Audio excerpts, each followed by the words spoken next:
दोस्तों नमस्कार, मैं हूं राम कुमार राही। आप देख रहे हैं यूट्यूब चैनल सोशल राही। आज हमारे बीच में माननीय सम्मानीय परम आदरणीय परम श्रद्धेय योगा साथी योगेश गौतम जी हैं, जो जनपद जालौन में मिन्होना गांव पड़ता है, वहाँ के रहने वाले हैं। जब मुझे पता चला कि सर जी ने बहुत अच्छा काम किया, लोगों के बीच में जाकर के महापुरुषों की विचारधारा को फैलाने का काम करते हैं, आगे बढ़ाने का काम करते हैं और लोगों को बिजनेस के लिए भी आगे बढ़ाने के लिए काम करते हैं। तो आज हमारे बीच में यूट्यूब चैनल सोशल राही को बहुमूल्य समय दिया, इसके लिए मैं बहुत आभार व्यक्त करता हूँ। साथ में आपको नमो बुद्धाय जय भीम करता हूँ सर। धन्यवाद, बहुत बहुत धन्यवाद राही जी आपका। सर जी, जब भी मुझे समय मिलता है आप लोगों के बीच में उपस्थित होता हूँ, वो कुछ सवालों को लेकर के आता हूँ। सवाल मुझे इसलिए करना पड़ता है कि कहीं ना कहीं मेरे दर्शकों की नज़रें टिकी रहती हैं कि राही जी जब भी नए शख्स से मुलाकात करते हैं तो बेहतर से बेहतर क्वेश्चन जरूर संग में लाते हैं। तो सबसे पहला क्वेश्चन मेरा आपसे है कि हमने ज़्यादातर देखा है कि सरकारी विद्यालय में लगातार 1 से 8 तक संख्या जो कम हो रही है, वो SC OBC में सबसे ज़्यादा विद्यार्थियों की संख्या क्यों कम हो रही है? इसका कारण ये है कि एक तो स्कूल में टीचरों की कमी होना स्कूलों में, और समय से सरकार द्वारा किताबें न देना, उनकी ड्रेसों को लेकर समस्याएं रहना, और ग्रामीण क्षेत्र में आर्थिक स्थिति को लेकर भी उनके माता पिता बहुत परेशान रहते हैं जी। और इस सबसे बड़ी समस्या यह है कि टाइम पर टीचरों का स्कूल ना पहुंचना। जी। पता चल रहा है स्कूल का टाइम है 8 बजे का, टीचर 9 बजे पहुंच रहे हैं जी। और पता है वहाँ की एक आया रहती हैं हर स्कूलों में, तो आया ही स्कूल खोल के बैठी है 9-10 बजे तक। ये भी सबसे बड़ा समस्या है कि इस वजह से छात्रों को स्कूल में जाने में बड़ी दिक्कत होती है। अच्छा सर, एक सवाल और पैदा होता है इसमें कि जैसे कि संख्या यदि कम हो रही है सरकारी विद्यालय में, तो वो बच्चे जाते कहाँ हैं? वो प्राइवेट स्कूलों की तरह मूव कर रहे हैं बच्चे, जिनके माता पिता गार्जियन सक्सेस हैं, मतलब व्यवस्था है उनके पास, तो वो प्राइवेट की तरफ मुड़ रहे हैं। अब जिनके पास पैसा है केवल वही व्यवस्था जुटा पा रहे हैं जी, और जिसके पास पैसा नहीं दे पा रहा, वो अपने बच्चों या तो पढ़ाई छोड़ देते हैं, वो 8 तक पढ़ने के बाद अधिकतर लड़के छोड़ ही देते हैं ग्रामीण क्षेत्र में। तो आपके विचारों के हिसाब से सरकारी विद्यालय का सुधार होना जरूरी है। सरकारी विद्यालयों को सरकार को इंग्लिश मीडियम बना देना चाहिए। जब आप देख रहे हैं कि बच्चे प्राइवेट की तरफ भाग रहे हैं और अधिकतर ग्रामीण क्षेत्र में भी लोग प्राइवेट स्कूल में जाते हैं जो इंग्लिश मीडियम है। तो जिस गाँव से आप बिलोंग करते हैं, क्या कभी विद्यालय में गए हैं आप? हाँ, गए हैं।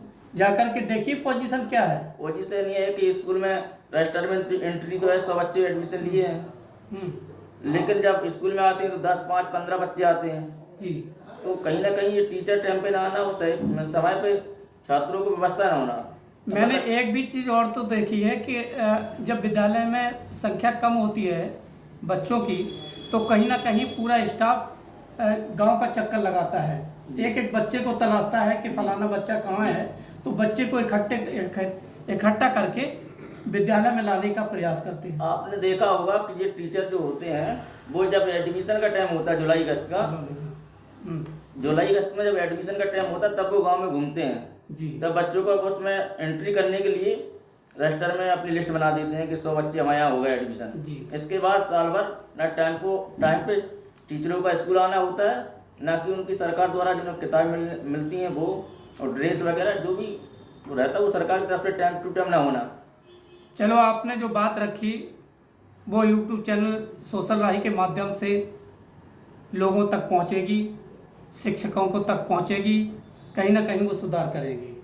अगला क्वेश्चन हमारा आपसे है कि मैंने देखा है कि युवा साथियों में सबसे ज़्यादा रोजगार की कमी हो रही है, इसका क्या कारण है? इसका ये कारण है कि सरकार जैसे छात्रों ने मतलब जो युवा छात्र हैं पढ़ाई लिखाई करते हैं तो उन्हें टाइम पे रोजगार ना मिलना, सरकारी वैकेंसियाँ ना आना जी, रोजगार के संसाधन ना होना लोकल में। अधिकतर SC OBC के जो भी छात्र होते हैं, जो हमारे भाई बहन होते हैं छोटे बड़े जी, कहीं ना कहीं उनकी पढ़ाई इसीलिए छूट जाती है, रोजगार का कोई साधन होता नहीं। अब उन्हें लगता है कि माता पिता को कोई इतना पढ़ाने के बाद कोई रोजगार, इनको जॉब मिलना नहीं है सरकारी जी तो उनकी पढ़ाई बीच में ही छूट जाती है। जी वो माता पिता करें भी तो करें क्या, जब आर्थिक स्थिति घर की अच्छी नहीं होगी तो हम कब तक उन्हें पढ़ा पाएंगे। जी 1 साल 2 साल 4 साल 5 साल। अभी आपने देखा होगा कि BEd BTC वाले छात्र 2018 से यूपी में वैकेंसी नहीं आई।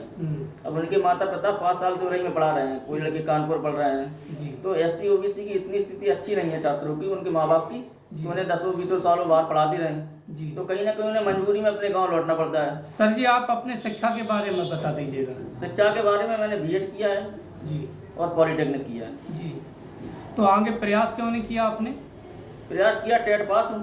जी, अब वैकेंसी 18 से आई नहीं है। अच्छा अच्छा। माता पिता ने, घर वालों ने शादी करा दी। तो फिर वर्तमान में आपने क्या सोचा कि आपका रोजगार हमारा ये कि SC OBC जो गरीब छात्र होते हैं, वो जनरल के भी हों, जी तो उनके लिए निःशुल्क शिक्षा का व्यवस्था रहती है अपने यहाँ, उनसे 1 भी रुपया नहीं लिया जाएगा। जी। और जो पढ़ने वाले बच्चे होते हैं उनको पढ़ाया जाएगा। अच्छा, जहाँ आपने यहाँ दुकान खोलने का काम किया है जी। तो इसमें क्या किया जाता है? इसमें यहाँ BEd BTC ये सभी के एडमिशन होते हैं। अच्छा, एडमिशन होते हैं। एडमिशन होते हैं, और ये SC वालों के अधिकतर फ्री एडमिशन होते हैं, निःशुल्क। जी, जो अपने SC OBC के जो छात्र होते हैं उनको फ्री निःशुल्क शिक्षा दी जाती है। कहीं ना कहीं बाबा साहब के जो 3 बिंदु हैं, मूल बिंदु, शिक्षा, संगठन, संघर्ष, तो लगता है कि आप शिक्षा पर सबसे ज़्यादा काम कर रहे हैं। हमारा मेन उद्देश्य यही है कि अब शिक्षा पे ही काम करना है। जी, काफ़ी 5-6 साल से कर रहे हैं, 2017 से हमेशा ही काम है हमारा पूरी जिम्मेदारी के साथ। और काफ़ी छात्र हमारे यहाँ से निकले हैं, जी, पुलिस में भी लग गए, कोई टीचर भी बन गए, कोई बैंक में भी, मतलब सब जगह कोई शिफ्ट, मतलब काफ़ी लोग लग गए। कहीं ना कहीं आप जैसे युवा साथी प्रयास करने में लगे हुए हैं, तो क्या आपको लग रहा है कि बहुजन समाज कहीं ना कहीं इकट्ठा होगा? मुझे वर्तमान स्थिति देखकर ऐसा कहीं नहीं दिखाई देता दूर दूर तक कि कोई भी ऐसा व्यक्ति है जो बहुजन समाज को इकट्ठा करने का प्रयास कर रहा हो। जी। सारे लोग अपनी अपनी तरफ खींच रहे हैं, जी जबकि जानते हैं कि समस्या का हल तभी है कि हम एक हो जाएं। जी, जबकि वर्तमान में कोई ये प्रयास करना नहीं चाहता। लोगों का कहना है कि इकट्ठे हो रहे हैं लोगों का कहना है गिने चुने 2-4 लोग हैं। जी, शाम को वहाँ बैठेंगे, दोपहर में वहाँ बैठेंगे। तो प्रयास यदि हम लोग करेंगे तो कहते हैं कि बूंद बूंद से घड़ा भरता है। प्रयास करेंगे, और प्रयास सही समय पे होना चाहिए, तब जी। तो हमारे इकट्ठा होने का कोई फायदा है। चलो, आगे का सवाल है जो कि क्या 2024 में बहुजन समाज एक होकर राजनीति में अपनी जड़ें मजबूत करेगा? आपको क्या लग रहा? मुझे लगता है कि बहुजन समाज को वर्तमान स्थिति देखकर एकजुट हो जाना चाहिए, जिससे उनकी आने वाली पीढ़ी और उनके बच्चों का भविष्य सुरक्षित रह सके, और जिससे बहुजन समाज का भी भला हो, संविधान भी बच पाए। संविधान भी बच पाए, और शिक्षा व्यवस्था से लेकर चिकित्सा तक सारी चीज़ें अपने टाइम पे मिलती रहें। गौतम जी, कहीं ना कहीं हम लोग देख रहे हैं, और किसी ने लिखा भी है कि ये शान ये शौकत ये ईमान ना होता तो इस देश में कोई किसी का मेहमान ना होता। जी जी बिल्कुल। खुशियाँ ना मिलती हमें इस वतन में यदि बाबा साहब ने संविधान लिखा ना होता। बिल्कुल सही बात है। तो संविधान एक वो चीज़ है कि संविधान के बलबूते पे हम जो काम कर रहे हैं, यदि संविधान नहीं बचा तो हो सकता कि हम लोग कुछ नहीं कर पाएंगे। बिल्कुल नहीं कर पाएंगे। अब 50-60 साल पहले की स्थिति जो लोगों ने देखी है वो अच्छी तरह समझते हैं। संविधान की वजह से सारी चीज़ें मिली हैं, लोग फिर भी। मैंने एक कहानी के माध्यम से सुना है कि एक गधे की जब दोस्ती शेर से हो जाती है, जब वो जंगल में जाता है, जब उससे जानवर और डरने लगते हैं उस गधे से, तो उसे कहीं ना कहीं लगता है कि मेरा जलवा हो गया। जी बिल्कुल। घूमते घूमते कम से कम 15-20 दिन गुजर जाता है, तो जब वो बीमार एक दिन के लिए हो जाता है शेर, उसने सोचा कि शेर का अब मैं पीछा नहीं करूँगा, मुझे ज़रूरत नहीं है साथ में ले जाने की, अब तो मैं अकेला जा कर के जंगल घूम के आ जाऊँगा। जी। तो जैसे वो गधा जाता है घूमने के लिए, तो जो जानवर के जंगल के जो जानवर रहते हैं उस पर अटैक कर देते हैं। जी। अटैक कर देते हैं तो उसे जान से मार दिया जाता है। जी जी।